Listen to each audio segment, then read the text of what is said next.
की मतदान सक्तीचं करणं आवश्यक आहे का? सर्वोच्च न्यायालयामध्ये या पिटिशनची सुनावणी 17 तारखेला म्हणजे परवा आहे, हे आपण लक्षात घ्यायला हवं। मी सुरुवातीला जातोय नाशिकला विश्वास ठाकूर यांच्याकडे।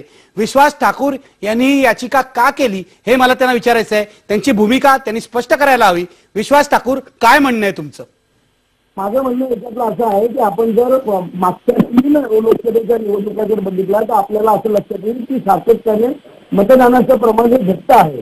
म्हणजे 58%, 56%, 55% अशा प्रकारचं मतदान आता आपल्याला होताना दिसतं आहे आणि हे सुदृढ लोकशाहीमध्ये चांगलं लक्षण आहे असं मला वाटत नाही। आणि ज्या वेळेला आपण ही जगातलं सगळ्यात मोठं लोकशाही मानणारं देश आहे असं ज्या वेळेला म्हणतो त्यावेळेला निश्चित हे प्रमाण चिंताजनक आहे असं मला वाटतं आणि येत्या काळामध्ये हे प्रमाण आणखी घटण्याची शक्यता नाकारता येत नाही।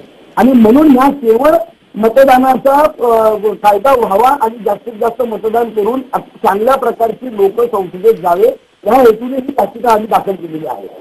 तुम्ही याचिका चांगल्या हेतूने दाखल केली आहे। मला तुम्हाला विचारायचं आहे, तुम्ही इतर देशांचेही दाखले दिलेत जिथे मतदान अनिवार्य आहे। कोणकोणत्या देशात मतदान अनिवार्य आहे? साधारण 20 देशांमध्ये आहे। त्याच्यामध्ये आपण बघितलं तर ऑस्ट्रेलिया, अर्जेंटिना आहे, सिंगापूर या देशामध्ये हे मतदान 100% त्यांनी कंपल्शन त्याच्यामध्ये केलेलं आहे। मतदान अनिवार्य आहे सिंगापूर, ऑस्ट्रेलिया, अर्जेंटिना या देशामध्ये। विश्वास ठाकूर आणि डॉक्टर अतुल सरोदे यांनी याचिका केली आहे आणि ती 17 तारखेला 17 एप्रिलला सुनावणीला येणार आहे। मी चर्चेला सुरुवात करतोय तुमच्यापासून अनंत